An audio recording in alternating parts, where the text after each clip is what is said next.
Give it up for Danielle DiMartino. Danielle DiMartino. Danielle DiMartino Booth.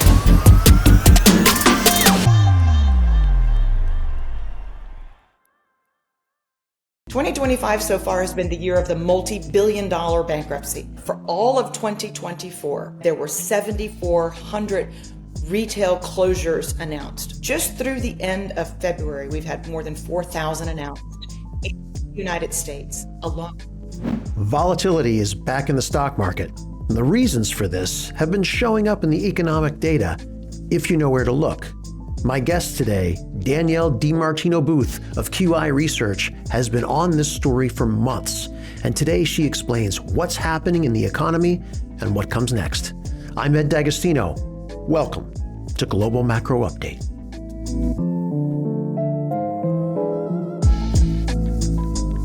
Danielle, it's always a pleasure to see you. You wrote a piece for your clients at QI Research way back in February. It was one of the best pieces I've read all year. And you essentially talked about how the narrative around inflation is disconnected from reality.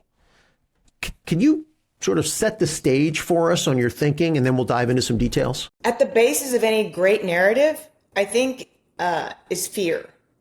And the funny thing about the FOMC meeting that was at the very tail end, the 31st of July, is that on that same day, Ed, there was the release, and I don't think the Federal Reserve does anything by coincidence, especially not when it's a 5-year release schedule. But there was the release of the 2019 FOMC transcripts the day the Fed met on January the 31st. Again, no coincidences. And what it walked through was the experience that policymakers that they had in the year 2019. A lot of people have a hard time grasping that when the initial Trump tweet was sent out, this is April of 2018, basically announcing to the world, we're going to launch a trade war. We're going to launch a tariff war. We're going after China. And in those words, right, this was a tweet. This was not, he wasn't, I mean, there's nothing shy about the president. But from that time, April 2018, until the end of April 2019, the CPI, the Consumer Price Index, actually fell. And there'll be some charts in what your clients are going to be able to see that are very simple demonstrations of this. And instead, what the 2019 FOMC transcripts revealed to us is that policymakers grappled much more with the slowdown in growth.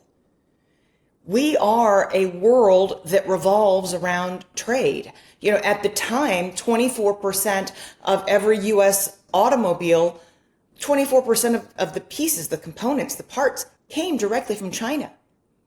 So slowing down global trade in the year 2019 ended up costing jobs in the United States, and the slowdown in growth, the slowdown in trade, global trade, as my mentor, Lacey Hunt, has told me for years.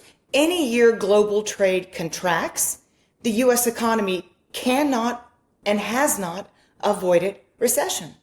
And that was exactly where the U.S. economy was headed in November, December, the fall of 2019. We were heading towards a recession predicated on the slowdown in global trade.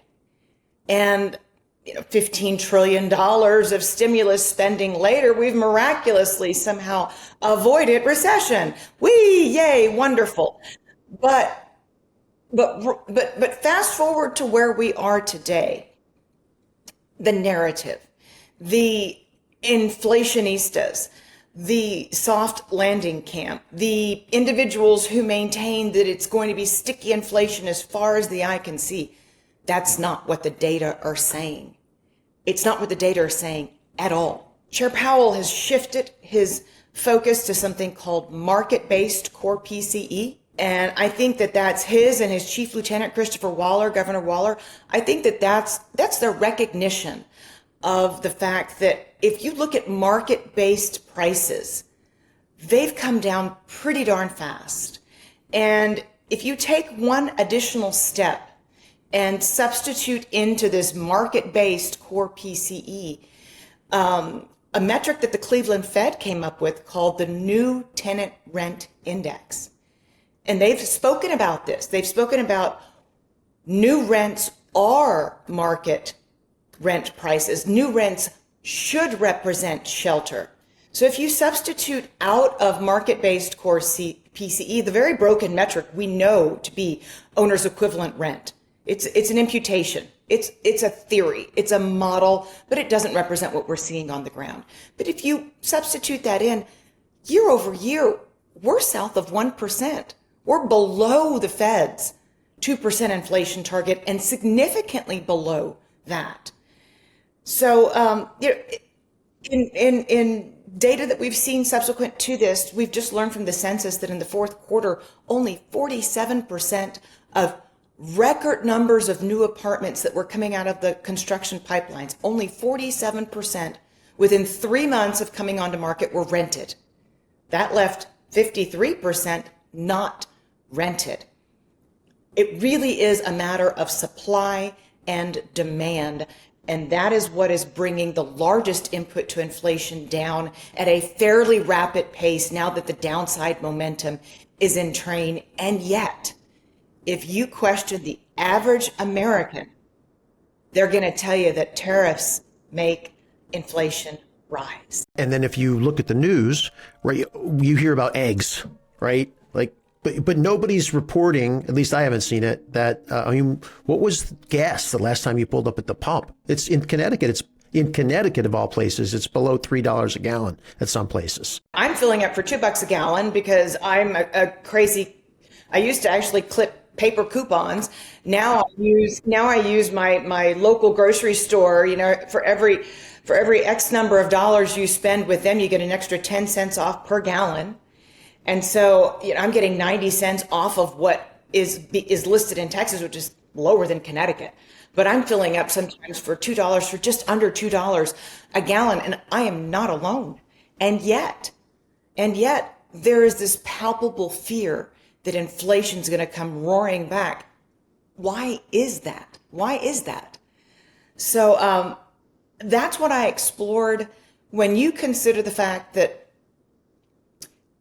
in a post-Dodd-Frank world, a lot of fast money hedge funds control the narrative. They control where treasuries are traded. They take massive positions. And you know what?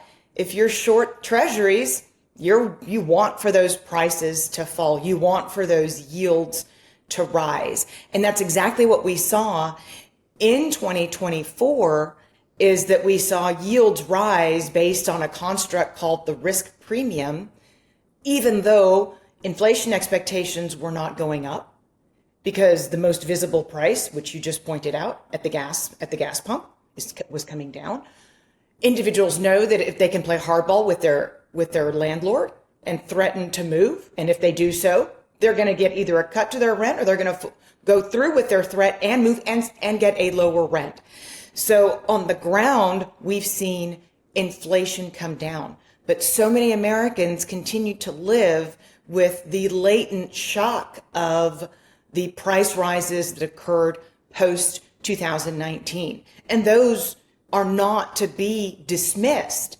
I'm not trying to imply that, but at the rate we're seeing prices right now, Jay Powell's got a disinflationary problem on his hand. That's a lot harder for central banks to address. Last time we spoke, you were pretty focused on the labor market, which also is, that factors into this. I mean, how much people make and how much they can expect for an increase and how much they can negotiate, just like with their landlord negotiating their rent. You sit once a year and negotiate your pay adjustment. What are you seeing there? When we were kind of at peak quiet quitting, when we were at maxed out working from home, before return to office became its own RTO acronym, the price increases, the wage inflation for individuals who were job switchers, according to the Atlanta Fed's wage tracker, and they track this every month, they were making north of 8% to jump ship. The grass really was greener. And job stayers, so to speak, Their wage gains were closer to 5%. So you had this 3 percentage point differential at the peak. This is 2022. 2022 also happens to be when full-time employment in the United States peaked. We haven't seen a higher number of full-time employed Americans since 2022. And that is when job switcher wage inflation peaked. Have a look at what the Atlanta Fed is showing right now. You're seeing both job switchers and job stayers commanding about 4.5% wage increases. So you've seen a complete reversal in terms of wage gains all the way back to where we were headed into the pandemic. And it's a reflection of the things that are not a figment of our imagination. It's a reflection of true job losses and layoffs. Do you think that continues? Because you were early on this. You were pointing out the anecdotes, 9 months ago. And 9 months ago, we had a lot fewer Americans working as Uber drivers, working as Lyft drivers, choosing logically, why am I taking $295 a week in unemployment benefits? Why would I even bother applying for initial jobless claims if I can make $750 a week driving for Uber? So they made this logical, rational decision. And I've got a graph that's going to be included in what all of your readers see that show now we're seeing Uber driver pay fall. And if it's not falling for Lyft drivers or for Amazon drivers, they're working a lot more hours to get that same weekly pay. If you look at the latest non-farm payrolls jobs data, you've seen 2 months in a row of a work week of 34.1. You know, outside from the initial shock of the pandemic, you've got to go back to 2009, 2010 before you see such a short work week. And guess what, Jay Powell? It's not average hourly earnings. It's average weekly earnings that we take home in our paychecks. And for the first 2 months of 2025, that pay has been falling outright, given how short the work week is. So incomes are falling. Inflation is falling. The rate of inflation is falling. So prices are not falling outright, but the rate of inflation is well within the Fed's 2%, below the Fed's 2% target. You brought up trueflation in that great piece that you wrote last month. And I'm a big fan of trueflation's numbers. And I just want to look back at a couple with you, because back in June 17th of 2022, Trueflation said that the real inflation we were experiencing here in this country was 11.59%, which it makes a lot of sense, right? Like the official numbers were lower. People were saying that's just not what I'm experiencing. Mm-hmm. That's right. Well, now it's below 1.4%. That's right. And that is 30 million real-time price points that are being tracked on a day-to-day basis. Where are we seeing job losses right now? Where are we seeing prices fall right now? Where are we seeing delinquencies rise right now? Well, according to TREP, even though the worst of the worst appears to be coming off for the office sector, for example, of course, we've got a lot of people returning to the office. But what we're seeing right now is lodging. We're seeing hotel rates come down. We're seeing anecdotes of people saying, I went to Vegas, it was a ghost town. We're seeing people in leisure and hospitality lose their jobs. They were one of the biggest job losers in the month of February, surpassed only by federal workers who had lost their job. And this was a timestamp of February the 15th. So that's when the survey week for non-farm payrolls cut off. So we haven't even seen the bulk of the layoffs that have followed since then. But we are seeing something that I think really started to get market veterans' attention. A few weeks ago when we got that personal income and spending report, everybody looked immediately, oh, let's see what core PCE is doing. Let's see what PCE is doing. And they went, wait a minute. On an inflation-adjusted basis, spending fell 0.5%, declined, and service spending is flat as a pancake? Wait. We've been working on the inflation narrative that service spending always goes up. What do you mean it flatlined and good spending cratered? That's what we're seeing. And that's why we're seeing once the caboose starts to finally come into the station, and that is services spending, which is flatlined, the wheels officially start to come off. And what have we seen in the media, outside of the media salivating that they can finally declare a recession and blame it on Trump? Look, people believe what they read, they do. But the disinflationary forces, the private sector job cuts, we had Macro Edge they've been doing a great job of tracking layoffs as they're announced. And I've been a bit of a critic of Challenger Gray and Christmas because in 2023 and throughout 2024, as best I could tell, they were understating announced layoffs. How do you have some major retailer in the United States announce that it's closing all of its locations and only managed to tally like 4,000 retail job losses in a month? I'm like, it's your job, Challenger Gray and Christmas, to track layoff announcements, and you didn't even begin to capture half of the jobs that were lost in retail in 1 month. Lo and behold, now that we have the first clean month of Trump in office, Challenger Gray and Christmas pops up with 172,000 jobs lost in February. The sky is falling. They were playing catch up. They were playing catch up to layoff announcements that they know had already occurred. But what's more important here is that despite the fact that there were 62,000 layoffs that they attached to federal workers, well more than that were private sector. And here's the biggest problem. Here is the reason that President Trump and Treasury Secretary Scott Bessent, they've started to mention, that the economy may pause. I think over the weekend, Trump said that we may be in a time of transition people are using all kinds of lovely synonyms for recession, but not actually using the R word itself. Why is that? And that's because economists recognize a phenomenon known as the adverse feedback loop. So the private sector has been in layoff mode for some time, has been in cost-cutting mode for some time. In fact, first quarter CEO optimism rose. And that was one of the few actual aspects that was like, here's a positive headline. Why did CEO optimism rise? Well, because they announced that they were going to be imposing more hiring freezes and firing more people, which is shareholder friendly. You please shareholders, you cut costs, you get a pop in your stock price. But why they're optimistic, that's not necessarily a good thing. And the reason I bring up the idea of an adverse feedback loop is the more job losses we have in the public sector going forward.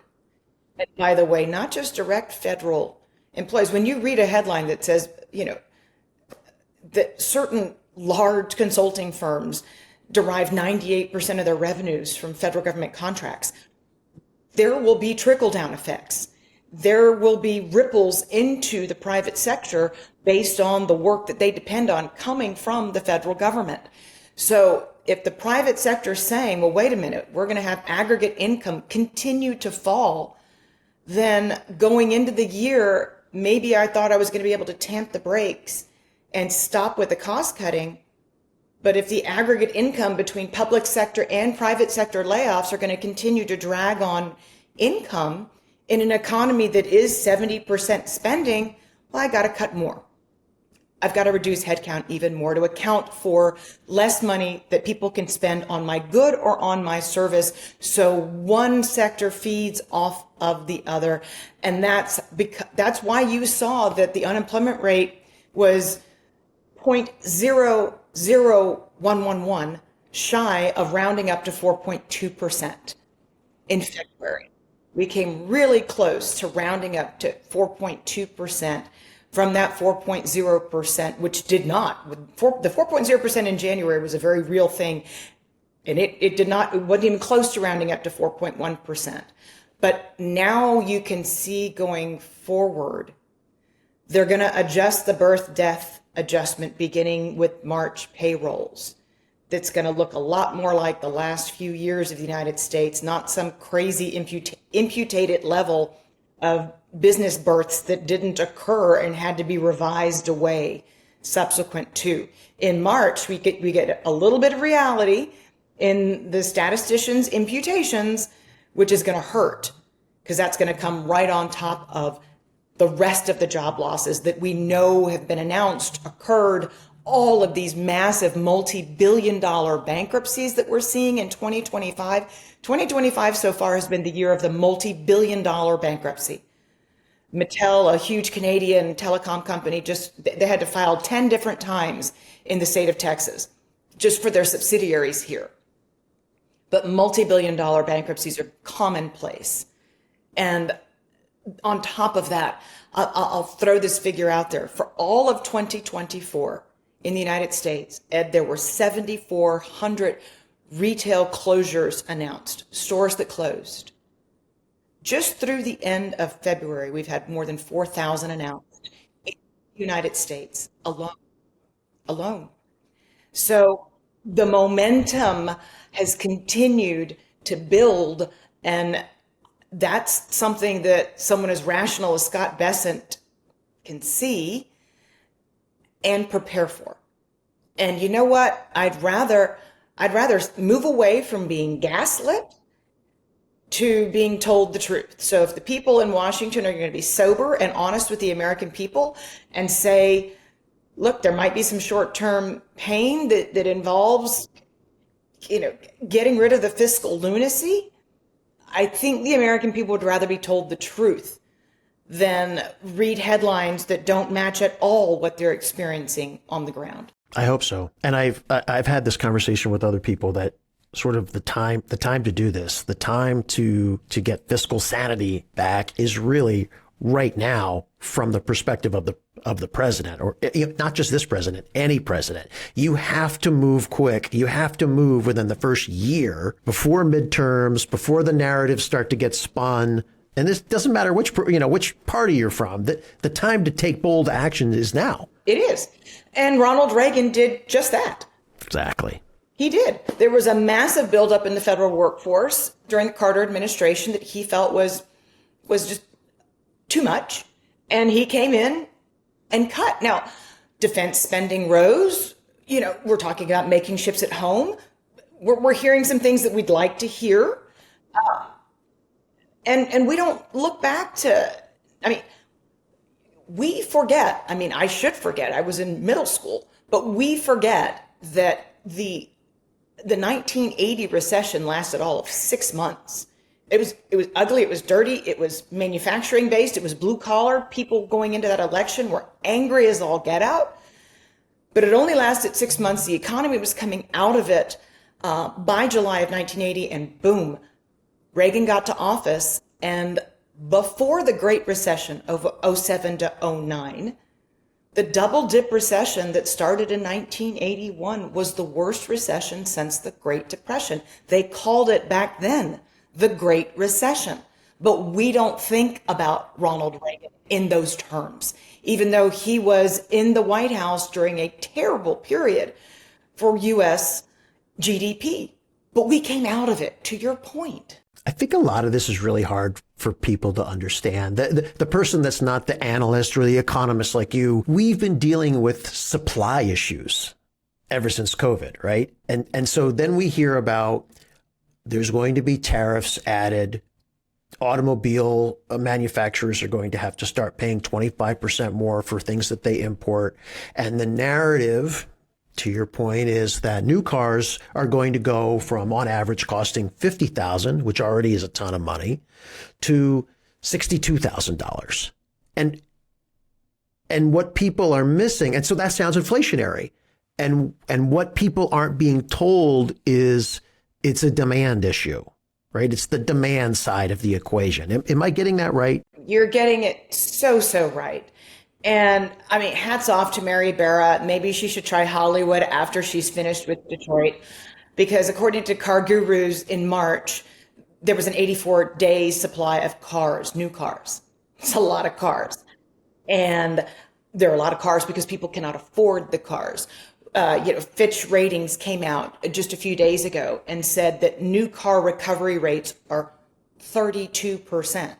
they're not getting a lot of money when a car is taken by repossession or is traded in. A 32% recovery rate is nothing. And on top of that, you've got auto delinquencies at the highest level since the early 1990s. Forget '08, '09, '10, forget those years. Auto delinquencies with a 4.1, almost rounded up to 4.2% unemployment rate are at the highest on record.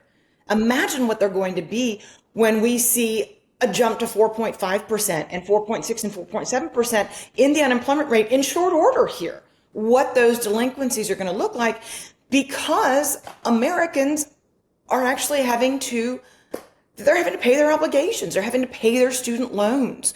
And there's a lot of rude awakening that's going on right now with U.S. households who were operating under the assumption that they would never have to repay their student loans, that they would forever be on ice. And so you're seeing people with some of the highest FICO scores see some of the biggest declines in their FICO scores because they didn't qualify for student loan forgiveness. They simply made too much money. And now they're being reported to the Experians and the TransUnions of the world, and their payments are large. They're like, why not be a dentist? I'll never have to pay this student loan back. I'll just take out hundreds of $1,000s of student debt and never worry about it. Well, now they're having to worry about it. Their credit's getting destroyed, and at the same time, they bought a house that they never realized what the cost would be, if their furnace went out, and what the cost to maintain a home was going to be when you were buying it at the very peak of the post-pandemic exodus to the exurbs. So there's a lot of rude awakening right now, a lot of rude awakening for U.S. households. And the last thing that they want to be told when they're irritated is that they're imagining things. This all has me pretty concerned, right? I mean, I've gone from sort of being in the soft landing camp a few months ago to starting to really pay attention to what you were saying, first about jobs and then going deeper. And then this article came out a few weeks ago from the Wall Street Journal saying that I think it was 48% of U.S. GDP is attributed to the top 10% of wage earners. You factor that in. I mean, what is your prediction? Where are we going with this economy? So it's 49.7% according to Moody's. And that was a real eye-opening Wall Street Journal article. The next decile, if you will, they're the ones I'm describing getting hit by big student loan payments. They spend money too. And this is what I have to say about the top 10% who account for 49.7% of U.S. spending. They're fine as long as the stock market never goes down. Got it. It's how it works. It's called the wealth effect. It works both ways. And by the way, demographics is destiny. And when 40% of the stock market is owned by individuals who are 70 years of age or older, when 25% of U.S. residential real estate is owned by individuals who are 70 years old or older, that puts Jay Powell in a very tight spot because he can need to lower interest rates. He can want to lower interest rates. He can press forward with lowering interest rates. My guess, they're not going to lower interest rates at the March 19th meeting, and it's going to be a replay of July of 2024. By the time we see March and April payrolls before they meet in mid-May, there's going to be regret. It's going to be the why didn't we cut rates in July of 2024? Here we come in September of 2024 with a 50 basis point jumbo rate cut. I think we're going to see a replay of that script because once we see March and April payrolls, it's going to be pretty apparent that the Fed made a mistake by not lowering interest rates at the March 19th meeting. However, the Fed is trapped. 70-year-olds and older own 40% of the U.S. stock market. They're kind of okay. Look, fine. A year ago, I was making 5.5% on my cash. Now I'm making 4.25%. I'm okay with that. But don't touch it. If I'm making much less than 4% on my cash, That doesn't work. I'm retired. In 2001, I'm 70 today. I am the median age of a U.S. baby boomer. I am 70 today. My mom is 78. She's at the very outer edge of baby boomer. She's the oldest baby boomer, but I'm pretending right now, I'd look really good if I was 70. I'm pretending right now that I'm 70 years of age. And here comes Jay Powell, and he's cutting into my interest expense. Now, I, as a 70-year-old, spend 70 cents of every dollar of interest income I make. It's money. It's cash income, and I'm happy to spend it. If my NASDAQ position portfolio goes up by $1, I'm only spending 2 pennies of that. I don't liquidate, I don't monetize near as much of my paper wealth as I spend of my interest income. But Jerome Hayden Powell up in the Eccles building needs to stop lowering my interest income now, immediately. How's that going to work when we're in recession? A recognized recession. Because in 2001, me, the theoretical 70-year-old, you know what? I was 20 years younger. So what? I went to go work at Southwest Airlines. I went to go work at Walmart as a greeter. I went back and got my old job. In 2007, there went my retirement savings again. But you know what? 60 was the new 50. Young, sprightly, fine, great, wonderful, do not have to sell my stocks. I'll go back to work again. So I don't have to sell my stock. Today, what's that 70-year-old going to do if Jay Powell lowers the amount of income that they're collecting in interest when they own 40% of the stock market? This is the catch-22 that has got Jay Powell in a terrible trap with inflation coming down as quickly as it is. He won't have any choice but to lower interest rates in 2025. But the risk is the 70-year-olds and older start to liquidate their stock holdings. I don't even know what that looks like, Ed. I couldn't pretend to tell you, but I will tell you that that will test something that John Bogle is spinning in his grave, concerned about being tested. That's passive. And that will test passive. And John Bogle, before he died, did an interview and said, God help us if passive is ever more than 50% of inflows to the market.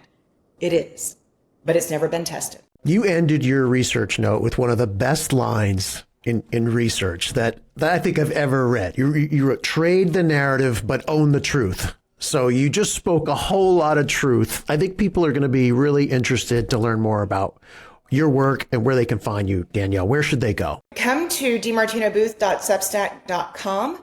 And if you run money, if you run your family's money, if you run a small family office, we're also going to be offering an institutional entree, if you will, just for you. And I've never done this before, at QIresearch.com. So if that's something that you feel that you have the appetite to take on, our institutional investors absolutely love the research. They love my flagship weekly. You're going to get a sample of that. You have access to my Bloomberg chat room, which is always on fire, with all kinds of colorful commentary, as well as my private Twitter feed. But regardless, read the research, because I have no bias. I have no reason to have a bias. I have no narrative. I just give you the data, and you make your decisions based on that. But at least you're owning the truth, not trading the narrative. Danielle DiMartino Booth, thank you so much for your time. Great to see you. Thank you for having me today. Give it up for Danielle DiMartino. Danielle DiMartino. Danielle DiMartino Booth.